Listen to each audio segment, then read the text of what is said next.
ఎన్నికల్లో గెలిచిన అభ్యర్థులు ప్రజల మేలు కోసం పనిచేయాలి, లేదంటే వారికి పుట్టగతులుండవంటూ బీజేపీ ఎమ్మెల్యే పాయల్ శంకర్ సంచలన కామెంట్స్ చేశారు. ద్వారకానగర్ కూలిపుర కాలనీలో నిర్వహిస్తున్న ప్రజాపాలన కార్యక్రమంలో ఎమ్మెల్యే పాయల్ శంకర్ పాల్గొన్నారు.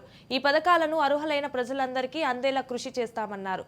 ఎన్నికల్లో గెలుపు కోసమే రాజకీయాలు, గెలిచిన తర్వాత ప్రజాప్రతినిధులు ప్రజల సంక్షేమం కోసం పనిచేయాలన్నారు.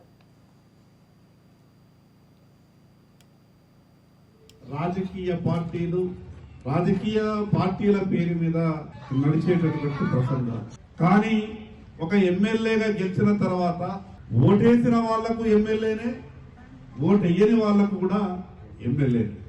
అదే తీరులో ప్రభుత్వం కూడా, అది రాష్ట్రంలో కావచ్చు, కేంద్రంలో కావచ్చు, ప్రభుత్వం ఏ పార్టీ ఏర్పాటు చేసినా చివరిగా ప్రజల కొరకు ఏర్పాటు చేసినటువంటి ప్రభుత్వం ఏర్పడ్డ తర్వాత ప్రజల కష్ట సుఖాల గురించి ఆలోచించాల్సినటువంటి బాధ్యత పూర్తిగా ప్రభుత్వం మీదనే ఉంటుంది. ప్రభుత్వం ఇచ్చేటటువంటి అవకాశాన్ని, ప్రభుత్వం ఇచ్చేటటువంటి పథకాలని తప్పకుండా ప్రజలందరూ కూడా సద్వినియోగం చేసుకోవాలా.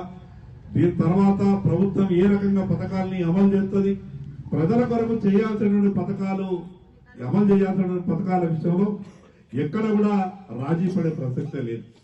ప్రభుత్వానికి ఎంత సంపూర్ణంగా కొత్తగా ఏర్పడినటువంటి ప్రభుత్వం అన్ని రకాలుగా సహాయ సహకారాలు అందించే ప్రయత్నం చేస్తాం. కానీ అదేవిధంగా ప్రభుత్వం ప్రజలకు ఇచ్చినటువంటి హామీని నిలబెట్టుకోవడంలో లేదా ప్రజలకు ఉన్నటువంటి కష్టాలలో పూర్తిగా పాలు పంచుకోకపోతే నేను ప్రజలందరి తరఫున, ప్రజా గొంతుకై ప్రజల తరఫున ప్రభుత్వంతో మాట్లాడే బాధ్యత పూర్తిగా నేను తీసుకుంటా. దాంట్లో